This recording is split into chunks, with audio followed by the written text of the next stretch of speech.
Romanos, capítulo 8.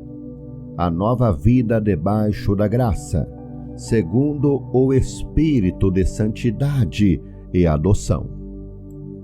Portanto, agora nenhuma condenação há para os que estão em Cristo Jesus, que não andam segundo a carne, mas segundo o Espírito. Porque a lei do Espírito de vida em Cristo Jesus me livrou da lei do pecado e da morte.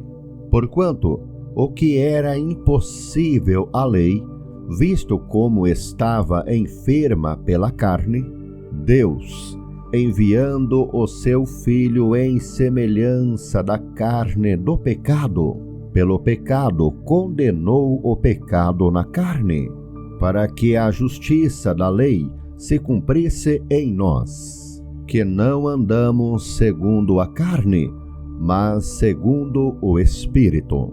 Porque os que são segundo a carne inclinam-se para as coisas da carne, mas os que são segundo o Espírito, para as coisas do Espírito. Porque a inclinação da carne é morte, mas a inclinação do Espírito é vida e paz. Porquanto a inclinação da carne é inimizade contra Deus, pois não é sujeita à lei de Deus, nem em verdade o pode ser. Portanto, os que estão na carne não podem agradar a Deus. Vós, porém, não estáis na carne, mas no Espírito, se é que o Espírito de Deus habita em vós. Mas, se alguém não tem o Espírito de Cristo, esse tal não é dele. E se Cristo está em vós, o corpo, na verdade, está morto por causa do pecado, mas o Espírito vive por causa da justiça.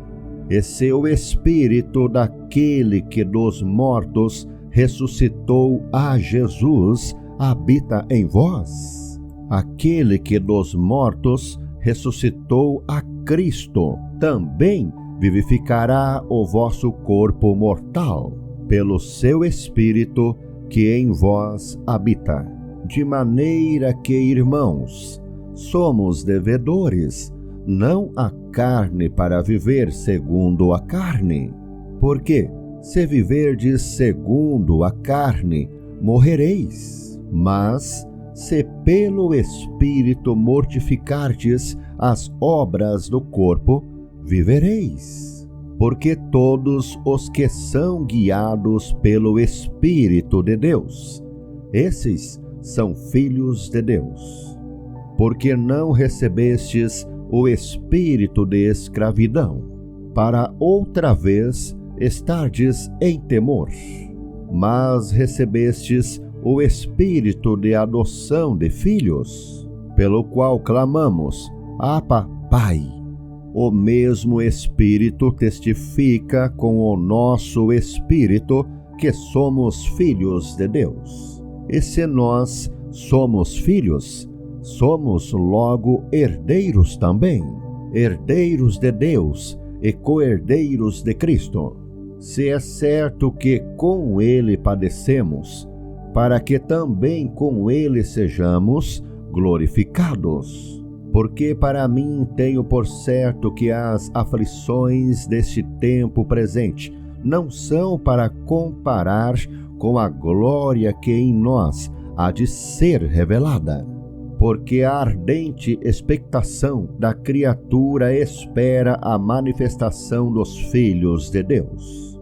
Porque a criação ficou sujeita à vaidade, não por sua vontade, mas por causa do que a sujeitou, na esperança de que também a mesma criatura será libertada da servidão da corrupção, para a liberdade da glória dos filhos de Deus. Porque sabemos que toda a criação geme e está juntamente com dores de parto até agora.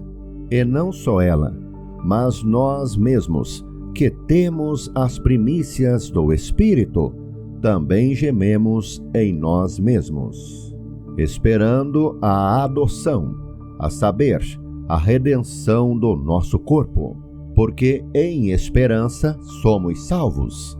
Ora, a esperança que se vê não é esperança, porque o que alguém vê, como o esperará? Mas, se esperamos o que não vemos, com paciência o esperamos. E da mesma maneira também o Espírito ajuda as nossas fraquezas, porque não sabemos o que havemos de pedir como convém. Mas o mesmo Espírito intercede por nós com gemidos inexprimíveis. E aquele que examina os corações sabe qual é a intenção do Espírito, e é ele que, segundo Deus, intercede pelos santos. E sabemos que todas as coisas contribuem juntamente para o bem daqueles que amam a Deus, daqueles que são chamados por seu decreto, porque os que dantes conheceu, também os predestinou para serem conformes à imagem de seu Filho, a fim de que ele seja o primogênito entre muitos irmãos. E aos que predestinou, a esses também chamou, e aos que chamou, a esses também justificou, e aos que justificou, a esses também